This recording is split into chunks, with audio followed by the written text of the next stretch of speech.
next build, an NZXT H710i display case for a workstation. The same principle is going to apply.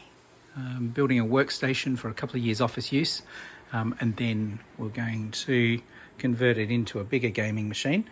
I have got a GTX 1050 Ti graphics card in there for this one, because the Ryzen R7 is a straight CPU processor.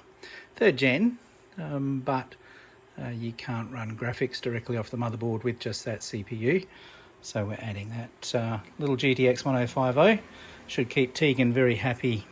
So the workstation's for Kingston Rural Supplies in Tanana, in Queensland, and they've agreed to have a workstation. It's around about 16 gig of RAM. I'll put these two Vengeance Corsairs in there. 500 gigabyte hard drive. Some beautiful output, cool RGB. Keep it looking specky in the office, make it a centre play. I'm going to use the return from Gigabyte, brand new B550 Aorus Master. Nothing wrong with it, and I'm going to water cool it with my favourite Aqua Computer CPU blocks. That one is, it has the vision and the display. That one is copper and copper. So part number 21712. Going to put in a couple of 240 radiators and use a standard pump, an Alpha Cool VPP series pump. And that should keep the entire thing happy for a couple of years. And we're always going to have the option to put a much larger GPU in it for a gaming machine for Spencer in the future.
For those of you following the channel, this has been the bane of my existence. It's been a pain in the butt. It's a Gigabyte P750GM, and it's causing me to send back motherboard, thinking motherboards were not working. But long term, after you've tried a lot of combinations, and it wasn't the cabling, it was the actual power supply itself, so it goes back to Gigabyte. And I'll revert to the trusty RM750X Corsair. Same size, wattage, and I'll make sure that this does the job before we go any further.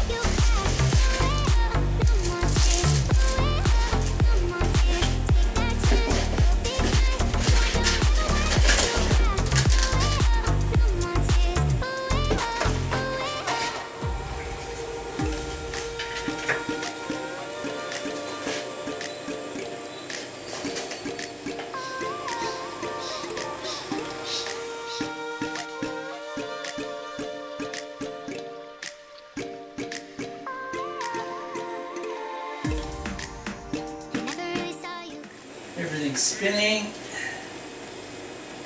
All the necessary lights are on. Oh. Dodgy LED strip. I have to replace that. It's NZXT. Built in with the case. To check the connections, but it's probably easier just putting another strip in.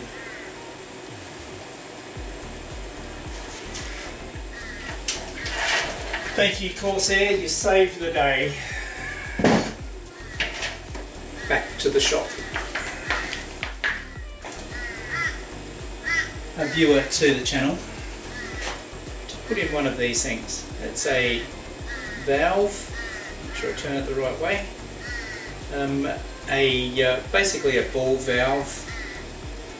And what we can do is I've connected the radiator, made a hole in the actual chassis. I'm going to bring a tube out here. I'll put a little device here to basically sit this on. I'll tighten that up a little bit. And so that the weight of it doesn't overburden the tube that it's going to be hanging on, I'm going to locate this here and then just brace it off of it.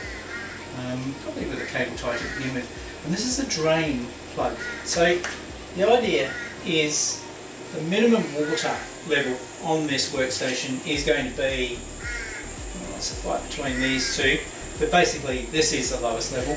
So as long as I keep this drain plug lower than that, lowest point is easiest to drain. So I'm going to configure that, make that a little bit neater. But it's just a reuse a couple of PCIe slot fillers, I don't know what you call them, tags. I've screwed them together and I'll tighten this end up once we've got it connected. Inserted some rubber so that it has a suspension base, and then tie that off, and that can be the drain plug. That makes it much easier for this possible case. That makes it much easier for when we have to drain the machine itself. So in the, I think it was build 3, the NZXT, the white NZXT, I didn't build a drain plug into it. I had a little leak in the ulti-tube and I had to literally pull it apart and then drain the whole thing. And it got a little bit messy, and with the blue coolant it did stain the white power supply that came with the NZXT. So I've learnt my lesson there. Make sure that we build in one of these to each of the builds. A little bit easier with my Lee & Lee with the distro plate. It's easy to attach a tube in the back end and drain, but one of these you'd have to literally, even that, one of these would be, that's the inlet, so this is the outlet, we'd have to attach it to this, and even then it's not fully low, but it's easier. This way it's permanently a part of the machine. These aren't very expensive, and so I just include that. The extra tubing on the outside here increases the total volume of the coolant. Won't act as a flow piece, it won't be flowing and it won't affect the flow. It'll fill up and it won't affect the flow of the coolant, and we'll still get good temperatures, which is what we're after ultimately.